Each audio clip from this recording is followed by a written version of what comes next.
Salut à tous, alors je suis allé voir The Fall Guy avec Ryan Gosling et Emily Blunt. Alors c'est une adaptation cinématographique d'une vieille série des années 80. En France c'était L'homme qui tombe à pic et je suis assez vieux pour avoir vu non pas le run original mais des rediffusions, c'était sur le créneau l'après-midi, genre Le Rebelle ou Walker Texas Ranger. Et donc L'homme qui tombe à pic avec Lee Majors et c'était l'histoire... j'ai encore bien le générique en tête. C'est l'histoire d'un cascadeur hollywoodien, du coup, qui, on va dire, qui boucle les fins de mois difficiles en étant également chasseur de primes. Alors le film, c'est bien sûr Ryan Gosling qui joue le cascadeur, et il n'est pas encore chasseur de primes, et il le devient en fait, c'est le principe on va dire du film, c'est qu'il est cascadeur, doublure cascade d'une grande star hollywoodienne, interprétée de manière très parodique, mais très, très drôle, très comique finalement, par Aaron Taylor Johnson. Et qui a disparu en fait d'un tournage, et donc la productrice du film va demander à sa doublure cascade d'aller le retrouver du coup, et c'est comme ça qu'il se retrouve dans plus ou moins chasseur de primes, en train de mener l'enquête, d'essayer de détective, voilà, en train d'essayer de retrouver la star du film. Alors, le cascadeur, du coup, interprété par Ryan Gosling, il a eu un accident à l'époque. Donc là, il est sur le retour, en fait, parce que ça fait plus d'un an qu'il a arrêté, parce qu'il y avait eu une chute sur le tournage du film précédent.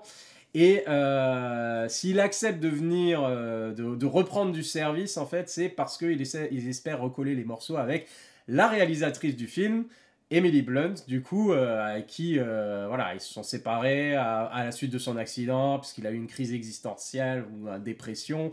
Et du coup, ça s'est mal passé. Et lui, s'il revient, du coup, s'il accepte de revenir sur le tournage, c'est pour recoller les morceaux, du coup, avec Emily Blunt.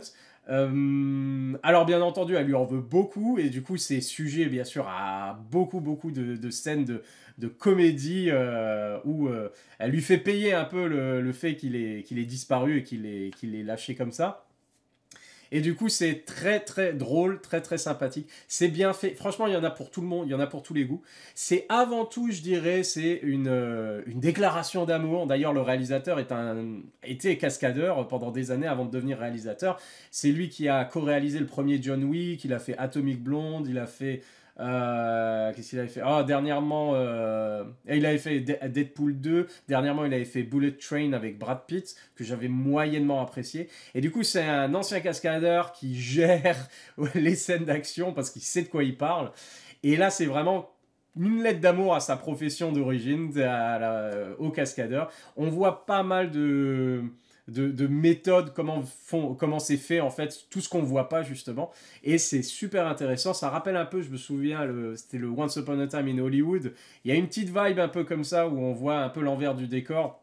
Le cascadeur était interprété par Brad Pitt et c'était la doublure cascade de Leonardo DiCaprio dans le film. Et on retrouve un peu ce genre de relation en beaucoup plus toxique ici, du coup, entre Ryan Gosling et Aaron Taylor Johnson.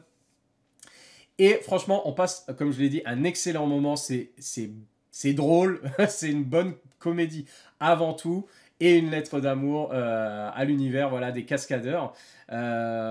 Donc, au niveau des scènes d'action, c'est super intéressant. Et ce que j'ai beaucoup aimé, c'est justement le côté, en plus de ça, c'est le côté chasseur de primes qui commence, mais c'est fait un peu à la film noir, comme ça. Donc, il se retrouve dans des situations, il rencontre des personnages très bizarres de l'univers, voilà, de l'acteur, des dealers, des choses comme ça. Il va dans les bas-fonds alors je sais plus où ils tournent d'ailleurs, je sais plus où ils sont, en Australie peut-être, c'est possible. Oui, ils sont à Sydney, oui bien sûr.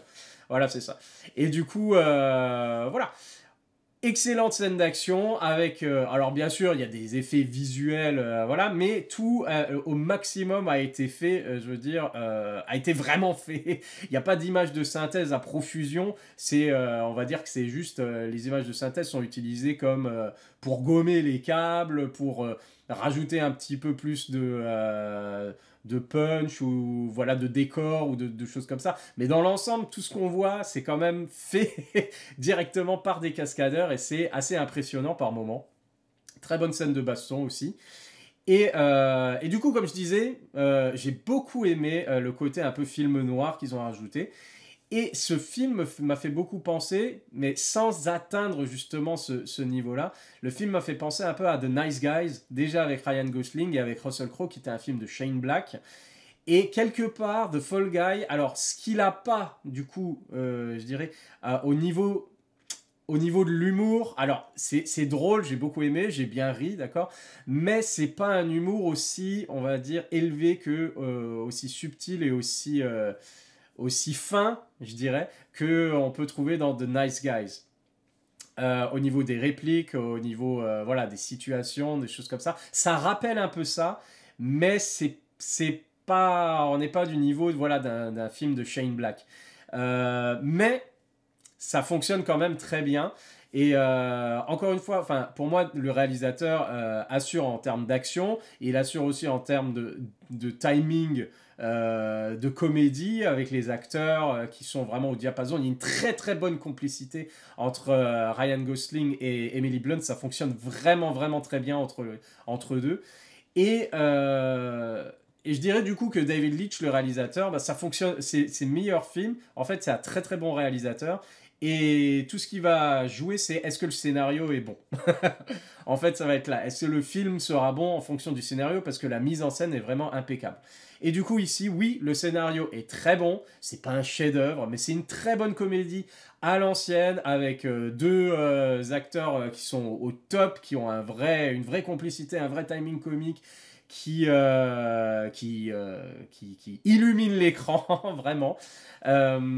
Et du coup, des très bonnes scènes d'action, tout est divertissant, tout est assez prenant justement pour que, même dans les moments un peu plus calmes, quand il y a un peu d'intrigue, d'exposition et tout, on passe quand même un bon moment, on s'ennuie pas une seule seconde dans ce film. Ça rappelle vraiment ces films des années 90, en plus avec une bonne bande son.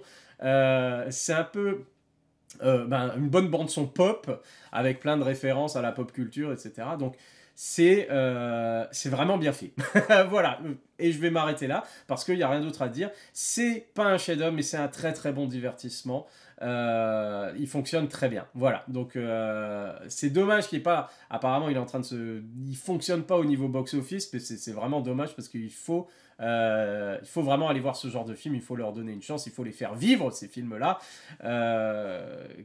pour qu'on puisse en avoir d'autres et pas qu'ils finissent sur des plateformes de streaming.